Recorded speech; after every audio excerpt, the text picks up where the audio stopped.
Assalamualaikum warahmatullahi wabarakatuh. Balik lagi dengan gue Irman dan selamat datang kembali di Chemistry, cerita mistis para pendaki. Apa kabar kalian hari ini? Semoga sehat-sehat selalu, dilancarkan rezekinya, dan selalu dalam lindungan Allah Subhanahu wa Ta'ala. Oke, kali ini gue akan membacakan kisah yang pastinya kalian udah tunggu-tunggu. Yaps, cerita dari tim pemburu Jabla BTS, Bala Raja Trek Surrender. Kali ini Bang Udin dan personel baru BTS melakukan sebuah pendakian ke gunung yang bisa dibilang cukup angker. Gunung yang menjadi atap dari Jawa Tengah ini. Gunung yang juga menyimpan cerita dari Buluk Tim Sable. Kembali membuat BTS harus merasakan takut. Bang Udin, Bang Buluk dan beberapa personel baru dari BTS melakukan sebuah perjalanan ke Gunung Selamat, masih melalui jalur Bambang, jalur favorit bagi kebanyakan pendaki. So, bagaimana keseruan ceritanya? Apakah mereka kembali bertemu Mumun Dekil atau ibu kos yang selalu menyapa di setiap perjalanannya? Simak selengkapnya hanya di Chemistry. Tapi seperti biasa, sebelum kita masuk ke ceritanya, jangan lupa like, comment, and share video ini. Subrek, nyalain juga lonceng notifikasinya supaya kalian gak ketinggalan cerita-cerita selanjutnya.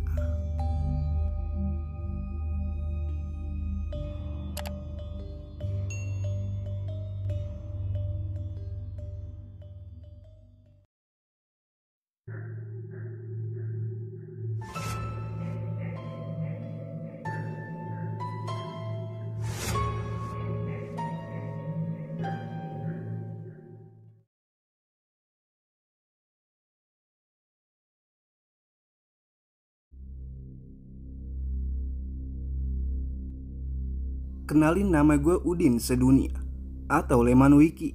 Ya udah pada tahu dah lah pastinya.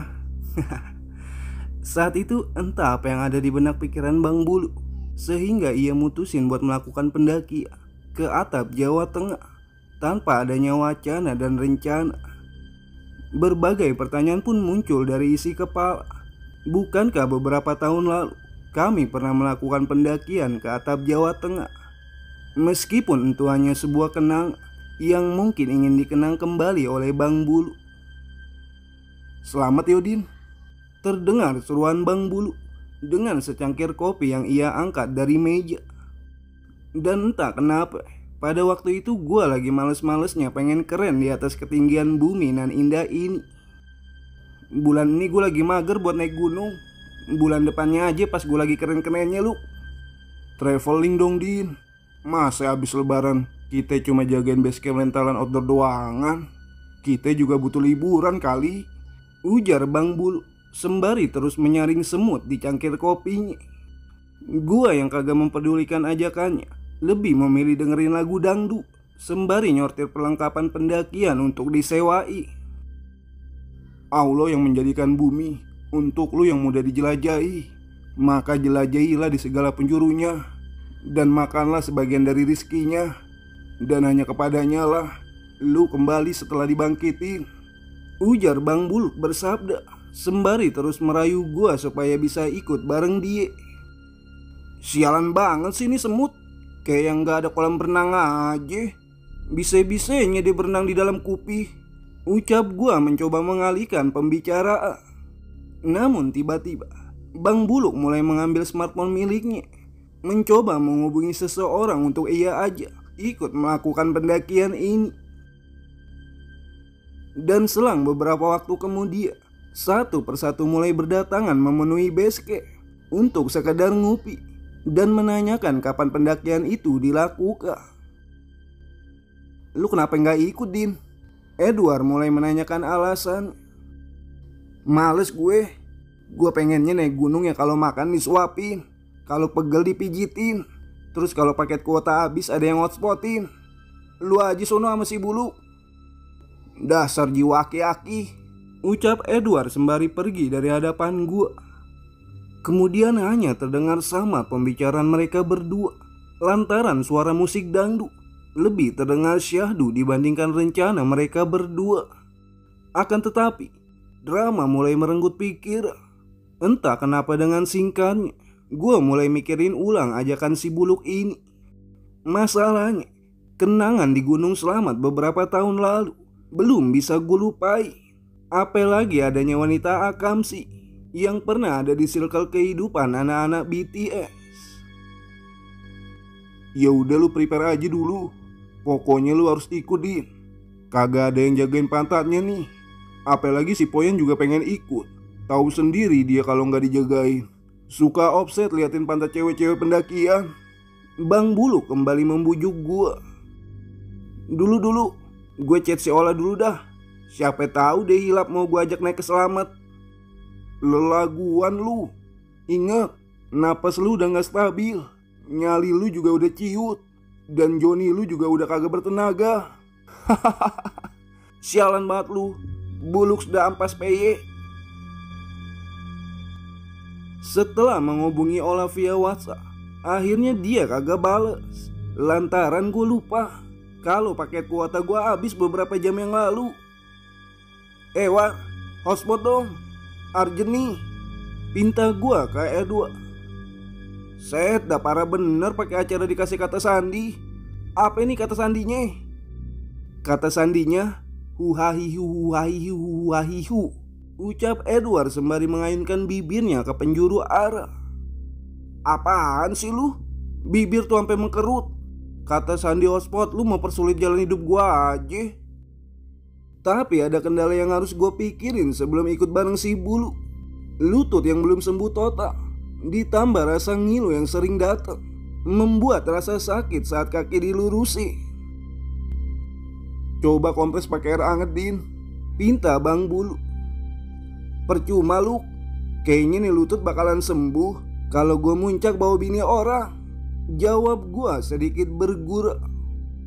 Dan setelah gue mencari tahu ke tetangga gue yang hobi main futsal, akhirnya dia menyaranin gue untuk memakai sebuah deker lutut sebagai pembalut pereda rasa nyeri. Ya, seminggu sebelum pendakian menjadi waktu pemulihan lutut gue yang cedera, yang disebabkan oleh slidingan Stephen Juri saat gue melakukan pertandingan di Gunung Lawu beberapa bulan yang lalu. Singkatnya, seminggu setelahnya, waktu pendakian pun tiba. Meski gue kagak terlalu antusias mengikuti pendakian ini, tetapi jadi kagak jadinya, gue dipaksa ikut oleh Buluk fermentasi. Ditambah si Buluk menerangkan bahwa sedang adanya tarif diskon tol yang bisa menghemat perjalanan dari Tangerang menuju Purbalingga. Malam itu, obat tidur yang gue konsumsi menjadi cerita perjalanan singkat dari Tangerang menuju Bambangan Purbalingga, di mana harusnya gue menikmati perjalanan, justru harus mengalami mimpi buruk, terkena kutukan karma Momoshiki Otsutsuki. Setelah sampai di Brebes, tiba-tiba Ola ngasih kabar kalau ia sedang berada di Bekasi, yang katanya asik banget sih. Hilih, udah paling bener gue di rumah, malah ikut bareng mereka ke Selamat. Mulut gua mulai menggerutu karena kecewa. Sementara waktu subuh menjadi waktu kedatangan kami di sekitaran Bambangan Purbalingga, beberapa dari kami pun menyempatkan untuk menunaikan ibadah sholat subuh, dan sebagiannya memilih untuk memulihkan kanjutsu dengan cara melanjutkan tidur. Sampai pagi pun mulai datang. Mentari seakan malu-malu untuk memunculkan sinarnya. Muke lu malu, ini mah mau hujan anjay, ucap Poya yang sibuk mempacking ulang bawaannya. Ya, meski cuaca sedikit kurang bersahabat, namun orang-orang yang ada di pendakian ini sudah teruji kualitas persahabatannya. Contohnya, memberikan semua stok air ke gua. Lu kira gue Kang Galon yang mampu bawa air beberapa liter sampai ke atas sono? Ucap gue sembari menunjuk puncak Gunung Selamat yang tertutup awan itu. Lu salah nunjuk, Din. Yang bener itu ke sana, ke arah base camp.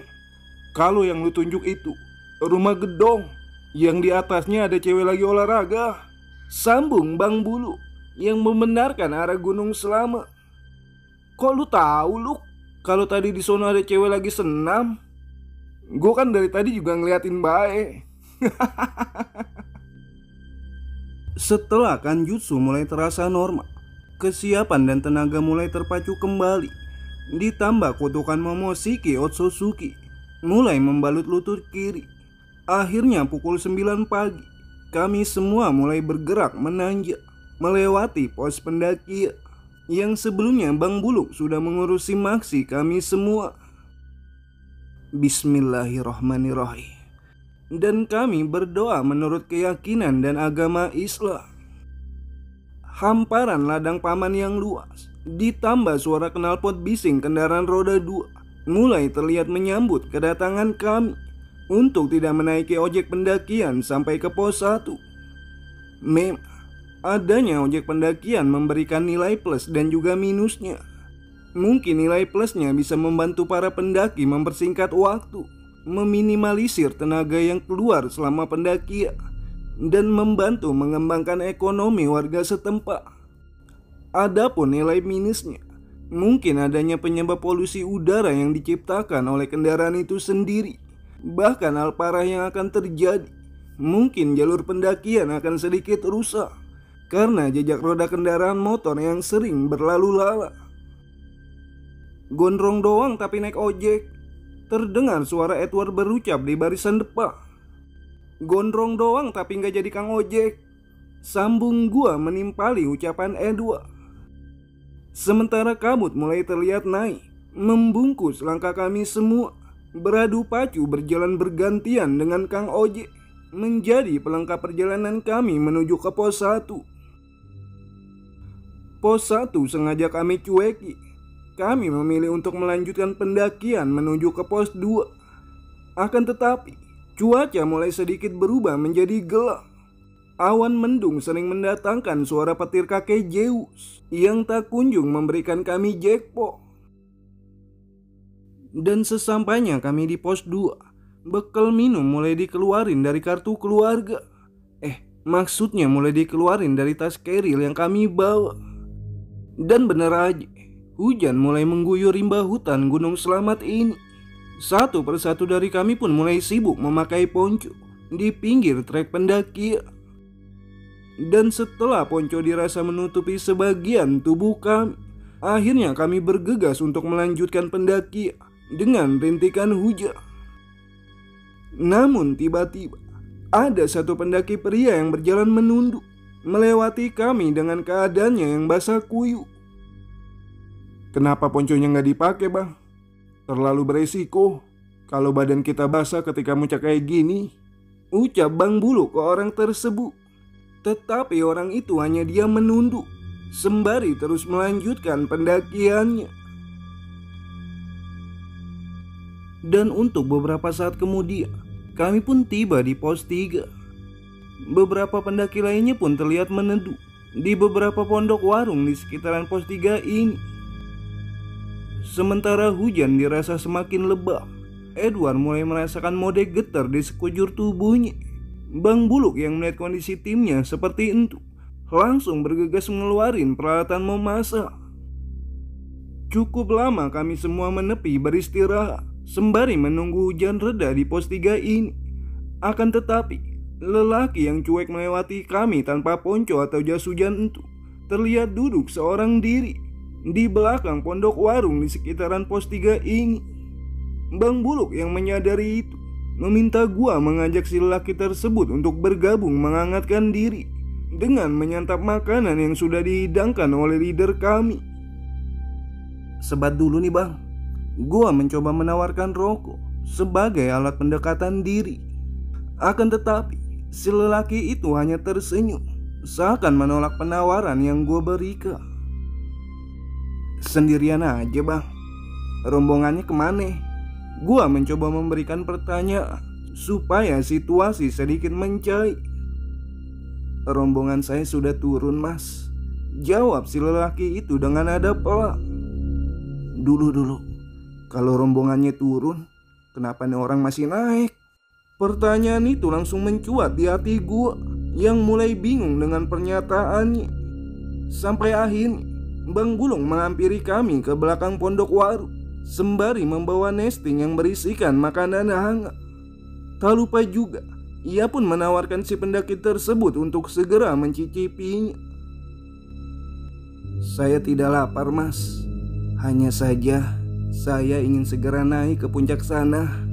Sekali lagi ia menjawab lembut di hadapan gua dan juga Bang Bulu. Kalau gitu barengan kita aja, Bang. Kalau cuaca sedikit cerah, kita bisa jalan bareng sampai ke puncak, sambung Bang Bulu sembari melihat keadaan cuaca. Namun tiba-tiba lelaki itu menanyakan nama gua dan juga Bang Bulu. Akhirnya kami pun menyempatkan diri untuk berkenal di tengah rintikan hujan yang terasa semakin deras. Nama saya Dimitri Hermawan, tapi panggil saja saya Dimas, ucapnya dengan jabatan tangan. Setelah itu Dimas pun pamit untuk berjalan terlebih dahulu melanjutkan pendakiannya. Dan terdengar samar ia berucap, "Saya tunggu di pos Samarantu ya, Mas." Sementara derayan hujan menutupi langkah Dimas yang memaksakan diri melanjutkan pendakiannya. Alam yang indah di Gunung Slamet seakan memberikan kenangan pendakian masa lalu. Dulu kami melewati gunung ini dengan canda tawa kami. Canda tawa yang kini terasa hilang bersama kenangannya. Dulu kami melewati gunung ini saling jitak satu sama lain. Ketika melewati hal yang aneh, melewati pos Samarantu dengan detak jantung yang berdegup kencang, melewati batas vegetasi sampai ke puncak Halua. Sampai akhirnya kami sadar jika semua teror dan gangguan itu berasal dari kesalahan kami sendiri yang membawa aib selama pendakian. Membawa yang semestinya tidak dibawa, membawa yang seharusnya sudah terkubur tenang di alam sana. Dan kamu lihat gunung-gunung itu, kamu sangka ia tetap di tempatnya, padahal ia berjalan sebagaimana jalannya Allah. Begitulah perbuatan Allah yang membuat dengan kokoh tiap-tiap sesuatu. Sesungguhnya Allah Maha mengetahui apa yang kamu kerjakan. Quran Surat An-Naml ayat 88. Banyak sekali peserta yang menaiki Gunung Slamet ini, mulai dari rombongan kecil bahkan sampai rombongan besar seperti open trip sekalipun. Mereka rombongan besar terlalu jumawa akan alam, merusak ketenangan bagi orang yang menikmati pendakian.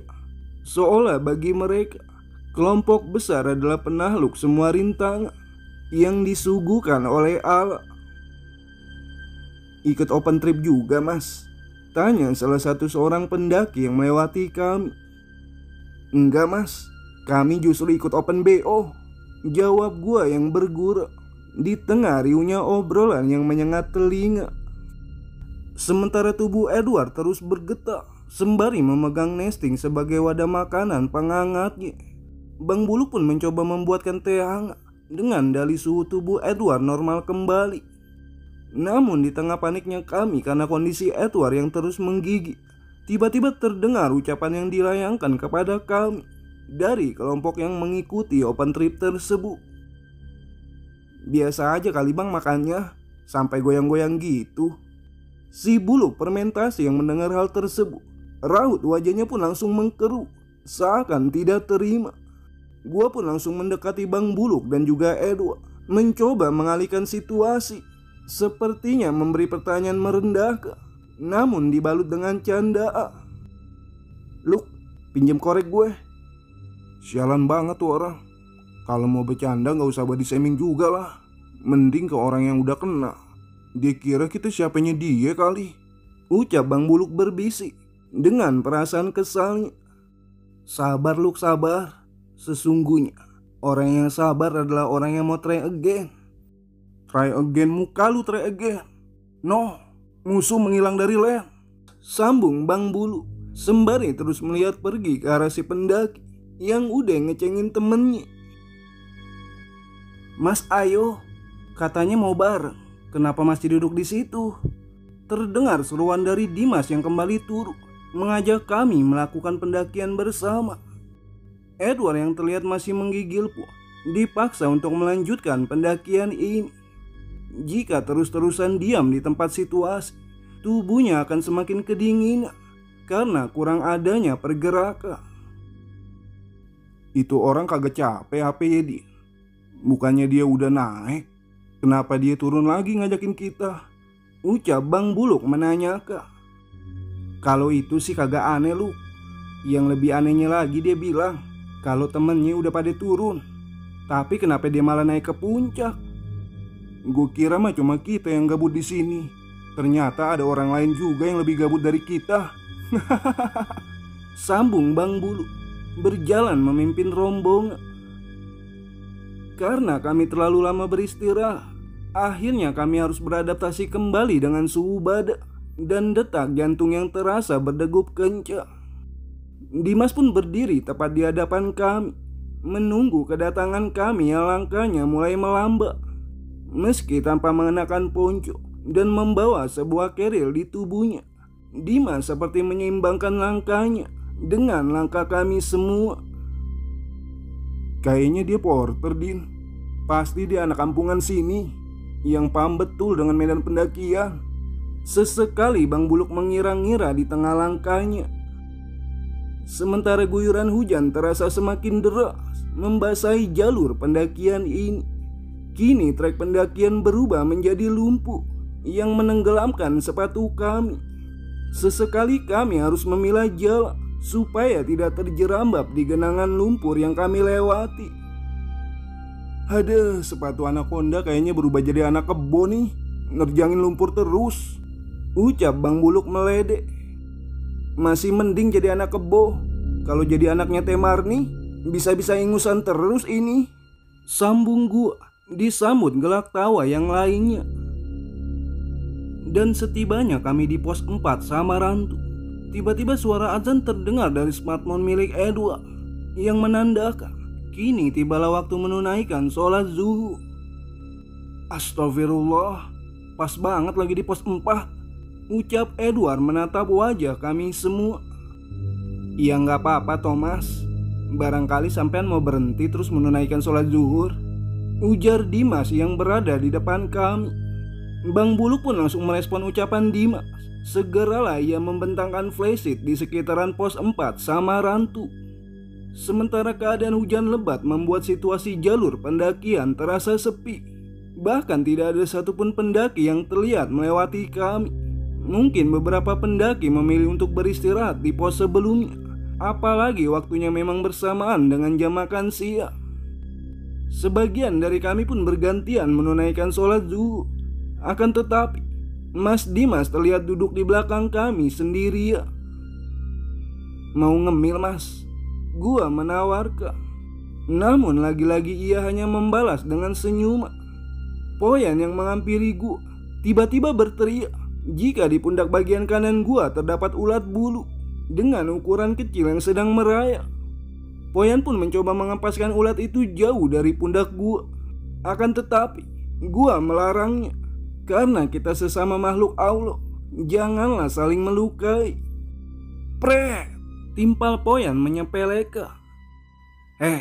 Sesungguhnya ulat kasur lebih berbahaya gatelnya daripada ulat bulu. Kalau lu kagak percaya, tanya dah ke mama. Sambung gua kembali. Jorok banget sih lu mainin ulat bulu, Din, ucap Edward yang enggan mendekat. Namun tiba-tiba rombongan open trip melintas di hadapan kami. Mereka pun menyempatkan diri untuk berhenti, hanya sekedar mendokumentasikan wilayah pos Samarantu ini. Itu kan orangnya tuh yang tadi cengin si Edward, tanya Bang Bulu sembari menunjuk orang yang ia maksud. Itu ulat bulu mau dijinjing kemana, Din? Mau gue buang ke habitatnya? Sementara rombongan open trip pun mulai pergi melanjutkan pendakiannya. Tak lupa kami mulai merapikan equipment kami di pos Samarantu ini. Dengan suhu yang lumayan dingin, kami pun mencoba berjalan lebih tinggi, menembus perut hutan Gunung Selama. Lagi-lagi, Dimas berjalan duluan melampaui kami. Ia tidak terlihat kelelahan sama sekali. Sesekali ia pun menoleh ke arah belakang mengawasi kami. Dan di tengah perjalanan menuju pos 5, jalur mulai tersendat lantaran rombongan dari Open Trip sepertinya mengalami kendala. Dan bener aja, kami melihat salah satu rombongan dari mereka terduduk menggaruki bagian pundaknya. Tubuhnya pun mulai merah bintik-bintik alias bento. Lah, si abangnya kenapa tuh? Gitu ya, penyakit dingin. Ya mendingan teman saya bang, dia kedinginan cuma mau digetar doang, nggak sampai bentol-bentol kayak gitu. Ucap gua merasain dosa. Lain kali jangan cengin orang bang, di gunung itu karma dibayar tuntas, sambung Bang Buluk Sopa melewati rombongan tersebut. Ya, alam memang tidak dapat ditebak secara kalkulasi. Kita tidak tahu bagaimana alam memperlakukan kita. Bahkan ucapan akan terasa nyata dan rasa takut akan lebih terasa. Tapi manusia yang beriman akan terus berzikir melewati semuanya, karena tugas kita hanya untuk belajar tentang apa yang diciptakan oleh Sang Pencipta. Dulu gue emang lari terbirit-birit ketika diganggu makhluk halus sampai keder. Tapi sekarang gue akan melawan siapapun yang merendahkan bala raja Trek Surrender. Yang tadi itu juga ulah lu kan? Ucap Bang Bulu. Gue pun hanya menyunggingkan senyum. Perlahan dan pasti, rombongan mulai diberi tugasnya masing-masing. Ada yang mengambil air, ada yang membuka tenda, ada yang membuat kopi, dan ada yang sibuk garuk-garuk pantat. Kenapa lu Din? Tanya Bulu fermentasi. Gue lupa lu, abis megang ulet bulu tadi. Kayaknya gue megang pantat dah, jawab gue menahan gatel. Untungnya pantat lu sendiri yang lu pegang. Coba bayangin, kalau pantat selegram pendakian itu tuh yang lu pegang, pasti udah dicambuk lu Din. Ucap Bang Buluk dengan tangannya yang menunjuk. Lah bakal sering megang ulet bulu dah gua. Sementara waktu mulai bergeser dari tempatnya, lembayung senja memberi harapan jika esok cuaca akan cerah. Poyan pun menghampiri gua sembari menggendol 2 liter air yang ia ambil. Edin, si Potter itu lagi duduk sendirian di belakang warung. Poyan memberitahu. Bukannya aja kemari dah ajak makan bareng, pinta Bang Bulu kepada Poya. Sementara aroma nasi mulai tercium peka, mengisyaratkan jika kami akan segera menyantap pelarut tidur. Poyan pun tak kunjung kembali setelah diminta Bang Buluk untuk mengajak Mas Dimas untuk makan bersama. Dan karena perasaan gue mulai gak karuan, akhirnya gue mencari Poya di mana ia pergi menghampiri Mas Dimas. Lama banget lu. Mana Mas Dimasnya? Dia udah naik duluan Din. Bilangnya sih mau nyari temennya ke puncak, ucap Poya. Kemudian kami kembali ke area tenda. Dan sebelum datangnya waktu sholat maghrib, kami sudah menghabiskan jadwal makan di waktu petang ini. Mulai membenahi tenda untuk kami tempat tidur. Beberapa dari kami pun mulai mensucikan diri untuk menunaikan sholat maghrib. Sementara hari semakin gelap, cahaya lampu tenda mulai menggantikan sinar mentari. Suara riuh pun masih terdengar jelas dari para pendaki. Bang Buluk dan yang lainnya pun sudah larut berjibaku dengan mimpinya, sedangkan badan masih mengira-ngira apakah benar angin masuk merasuki badan. Kayaknya gue butuh jamu herbal anti masuk angin nih. Hei Luk, gue mau ke warung dulu ya nyari ani-ani. Gue mencoba memberitahu Bang Buluk. Iya jangan lama-lama ya lu. Banyak kejadian orang hilang setelah ngetahuin kekurangan orang lain, jawab Buluk ngelantu dengan rasa kantuknya yang tak tertahankan. Gue pun mulai keluar dari tenda dengan perasaan tersinggung. Sesekali kaki ini harus tersangkut pasak tenda pendaki lain. Dan setelah memesan teh hangat oplos penolak angin, gue pun menyempatkan duduk di warung yang ada di sekitaran pos 5 ini. Beberapa pendaki pun berlalu lalang, hanya sekadar memesan minuman hangat ataupun cemilan. Namun tiba-tiba Mas Dimas muncul dari arah belakang, di mana gue emang membelakangi jalur naik pendakian ini. Lah kok turun lagi mas? Teman-teman saya pada nggak ada di atas mas. Pada kemana ya? Jawab Mas Dimas seperti orang linglung. Hati gue pun saat itu mulai bertanya-tanya. Bukannya siang tadi dia ngasih tahu kalau semua temannya udah pada turun. Terus teman mana lagi yang dia maksud? Sungguh Mas Dimas agak lain. Setelah menawarkan teh hangat, akhirnya obrolan mulai terbuka dengan sendirinya. Mas Dimas mulai membuka obrolan. Selain ia mulai menasehati, ia juga mulai memberikan pelajaran bagaimana cara menghargai Allah. Menurutnya, di gunung banyak pembelajaran dari orang-orang terdahulu ketika mereka melakukan pendakian. Dan bukankah Allah telah pancangkan gunung-gunung sebagai pasar supaya bumi tidak berguncang, sehingga manusia dapat hidup tenang di atasnya? Kira-kira apa kamu pernah merusak sesuatu di gunung? Tanya Mas Dimas dengan sebagian sorotan cahaya tenda di sebagian wajahnya. Pernah mas, saya pernah merusak kepercayaan sahabat saya. Saya pernah merusak pertemanan saya. Bahkan saya sampai meninggalkan semua tentang dia. Kalau seandainya dia berada denganmu di sini, apa yang kamu ingin ucapin? Sambung kembali pertanyaan yang berbeda dari Mas Dimas.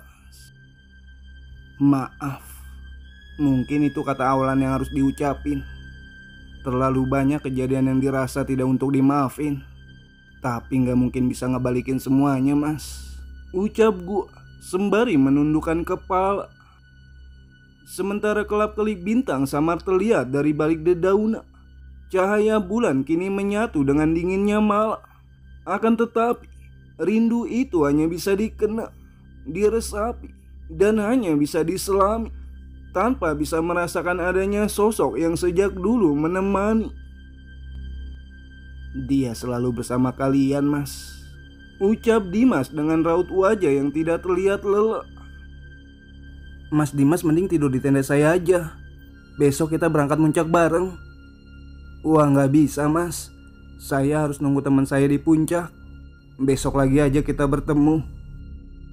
Dan akhirnya malam itu kami berdua berpisah, meminta gua kembali masuk ke dalam tenda. Dan entah kenapa malam itu seakan menjadi malam yang begitu panjang. Suara binatang malam pun terdengar nyaring bersahutan. Din, lu udah bangun Din? Bang Bulung menanyakan. Bukan udah bangun, tapi gue belum tidur. Tidur Din, besok lo mau disunat, ucap Bang Buluk sembari merem. Sementara mata pun mulai sayu, dan Joni pun mulai tak kuasa menahan dinginnya malam di hutan Gunung Slamet. Selamat malam everybody. Sampai bertemu besok di ketinggian atap Jawa Tengah. Dan di tengah lelapnya tidur, tiba-tiba gua mendengar suara ayam berkokok. Gua yang menyadari jika ini di tengah hutan, mulai bergegas bangun keluar tenda untuk mencari sumber suara ayam tersebut. Dan ternyata itu hanya suara Poyan dan juga Edward yang sedang asing memasak, sembari menirukan suara ayam berkokok. Mungkin dalinya ia ingin membangunkan gua dan juga Bang Bulu yang berada di tenda yang terpisah. Hei Din, udah tidur lu? Poyan menanyakan. Poyan, masih hidup lu? Sambung gua sembari menghampiri mereka untuk membantunya memasak. Tumben banget nih leader gua belum bangun. Biasanya selama pendakian pasti tuh orang yang rajin bangun duluan membangunkan rombongannya. Leader lu bangunin dah tuh. Dia mau muncak kagak? Pinta gua ke Edward. Pukul 2 dini hari memang menjadi waktu yang tepat untuk melakukan sami. Itu karena kami membuka tenda di pos 5 yang jaraknya masih lumayan jauh untuk sampai di atap Gunung Slamet. Sementara suara percikan tempe goreng seakan menyatu dengan suara kentut yang terdengar sama. Poyan pun mulai memerah di raut wajahnya. Mungkin ia kira jika gua akan menegurnya karena kentut sembarangan di muka penggorengan. Udah sih slow bae, Namanya juga di gunung gak usah ditahan. Kentutin aja slow gak usah ditahan. Sampai muka merah gitu. Gue bukan nahan kentut, Din. Tapi gue nahan minyak yang loncat-loncat kena muka gue. Lah terus yang kentut siapa ya? Ya elu lah. Sampai akhirnya Bang Buluk pun bangun dari tidurnya, bertepatan dengan matangnya semua menu sarapan waktu dini hari. Beberapa dari kami pun seakan mengingat waktu santap sahur. Dan beberapa dari kami pula tidak mengingat semua itu, karena memang angot-angotan puasanya. Kebetulan pendakian ini dilakukan 2 minggu sehabis lebaran. Dan kagak banyak bacot lagi. Akhirnya sehabis makan, kami mulai bergerak memeriksa headlamp untuk penerangan. Jangan biarkan pendakian ini berada di kegelapan. Biarkan yang gelap hanya hidup kami aja. Pos 6 sampai pos 7 kami lewati dengan percaya diri. Antrian pendaki lain sedikit menghambat perjalanan kami. Namun ada baiknya juga kalau mereka bisa menjadi teman sampai menggapai puncak. Singkatnya tibalah di pos 8. Edward meminta beristirahat untuk mengambil nafasnya sejenak. Dikarenakan spot di pos 8 ini lumayan sedikit luas, akhirnya kami sempatkan untuk membuat kopi hangat. Dan di pos 8 ini ada beberapa pendaki lain yang sedang beristirahat. Salah satunya ada Mas Dimas yang sedang duduk sendirian. Lama banget sih Mas, saya nunggu dari tadi loh, ucap Mas Dimas yang mulai menghampiri kami semua. Lah Mas Dimas, kirain udah muncak duluan, jawab Bang Buluk menyambut kedatangannya. Ya sudah saya duluan ya, saya tunggu kalian di puncak nanti, pinta Mas Dimas yang mulai berjalan bergabung dengan pendaki lain. Oke Mas, beres ngopi juga nanti kita lanjut lagi. Beberapa teguk kopi pun mulai kembali menghangatkan tubuh. Tubuh mana lagi yang harus aku hangatkan, sedangkan hatinya masih terlalu dingin untuk aku miliki. Hilih, trot, sambung Poyan sembari terus berjalan. Memang bagi sebagian dari kami, pendakian ditemani kopi hangat menjadi salah satu energi yang sangat dibutuhkan. Apalagi ditemani pisang goreng dan singkong goreng buatan Adinda Thomas. Mungkin kami memilih untuk tidak samit baik. Perjalanan menuju Pelawangan, seringkali kepala kami menyundul pepohonan yang mulai pendek.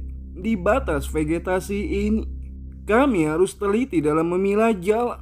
Jangan sampai kepala kami menyangkut di batang pohon yang mulai merunduk. Dan setibanya di batas vegetasi, kini jalur mulai berganti dengan trek material pasir dan bebatuan. Terkadang kami harus merangkak karena medan jalan yang tidak padat. Weh, rehat dulu napa? Ngap dada gua, dengkul gua berasa pindah ke betis, pinta Poyan memberhentikan rombongan. Kalau nggak mau capek di trek pasir kayak gini, kita harus pakai gaya hidup undur-undur. Buktinya dia bisa cepat jalan mundur di tengah-tengah pasir, jawab gua yang tepat berada di belakang Poyan. Ya kagak gitu juga konsepnya Mali, naik kagak ngerusuk iye ke bawah. Memang di trek berpasir itu harus dilakukan dengan teknik berjalan zigzag. Di samping bisa menghemat tenaga, teknik itu juga bisa menghindari dari bahaya jatuhnya bebatuan karena pijakan seseorang yang ada di depan kami.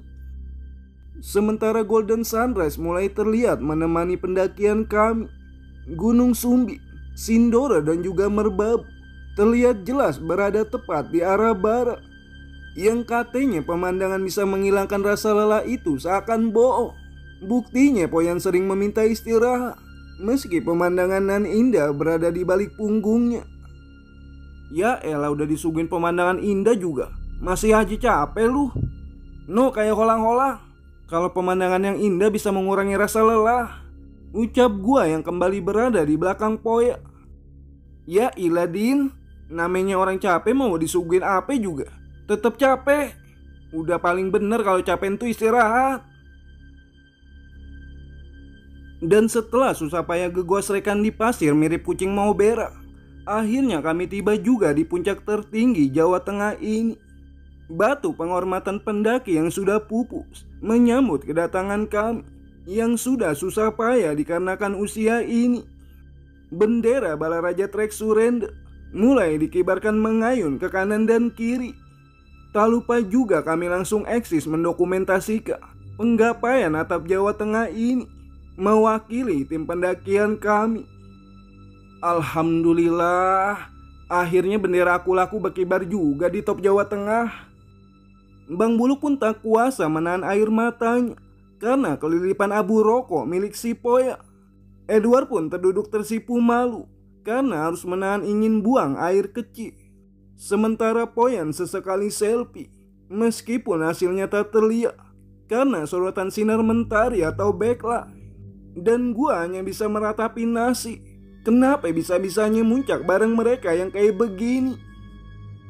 Tapi tiba-tiba Bang Buluk datang menghampiri, menanyakan Mas Dimas yang tidak terlihat di area puncak ini. Dimas nunggu di mana ya? Padahal di puncak masih sepi nih. Tapi kok dia nggak ada ya? Bang Buluk mulai menanyakan. Dan setelah beberapa menit lamanya mencari Mas Dimas, akhirnya kami memilih untuk turun. Karena keadaan tubuh kami juga yang tidak kuat berlama-lama di atas ketinggian. Kok dia nggak ada ya? Bukannya dia naik duluan ya, Di? Tanya Bang Bulu. Kagak tahu dah, puyeng gua. Kadang dia naik, kadang dia turun. Bilang temannya di bawah tapi dia malah naik ke atas. Giliran di atas bilang temannya kagak ada. Bang Bulu pun mulai memimpin rombongan kembali, memilah jalan supaya tidak membahayakan rombongannya. Dan setibanya di salah satu batu besar, tiba-tiba ia menghentikan langkah rombongannya, seakan ia menunjukkan kalau ia menemukan sesuatu. Edin, coba lu lihat nih. Kagak mungkin lah, itu mah namanya cuma sama doang. Ya, kami menemukan batu penghormatan di jalur ketika kami turun. Namun entah kenapa kami tidak melihat batu penghormatan ini ketika kami naik ke puncak. Padahal jalur pasir yang kami lewati masih sama dan tidak menyimpang ke kanan maupun kiri. Batu ini bertuliskan atas nama Dimitri Hermawan yang entah wafat atau hilang pada bulan Mei. Dan jaraknya hanya beberapa minggu saja dengan pendakian ini. Sadar lu, Din, kagak logis nih, kagak beres. Ya udah cabut aja buruan, ucap Bang Buluk tergesa-gesa turun mengajak kami semua. Gue bilang juga apa, udah bener di rumah jagain rentalan sambil ngopi. Kalaupun mau naik gunung, mending bayar nazar dulu. Ini pakai acara closingan pendakian Jawa Tengah segala, sambung gua sembari terus meninggalkan batu penghormatan tersebut. Din, ngapa lu jadi di depan sih? Sini di belakang jagain gua. Nanti aja di pos 1 gua di belakangnya. Lalu Din, parah bener lu. Lu pada ngapa sih buru-buru banget? Berisik lu, gua belum menikah lagi nih. Udah lu sekarang sweepernya, gua mau pensiun. Ucap gua terbirit-birit meninggalkan area puncak gunung selamat ini. Teruntuk semua pencinta seni dan pendaki yang masih belum diketemukan, semoga kalian mendapatkan tempat yang layak di sisinya. Belajarlah dan pelajarilah apa saja yang harus disiapkan sebelum melakukan pendakian. Ajaklah seseorang yang pernah melakukan pendakian. Jangan sesekali memberanikan diri tanpa mengajak orang yang pernah berkecimpung di dunia pendakian. Jaga ego kalian, karena tidak semua harus diraih dengan memaksakan. Karena puncak tidak sebanding dengan nyawa. Dan terima kasih untuk teman-teman yang sudah setia mendengarkan cerita BTS sampai saat ini. Salam hormat dari kami, dan nantikan cerita perjalanan kami selanjutnya.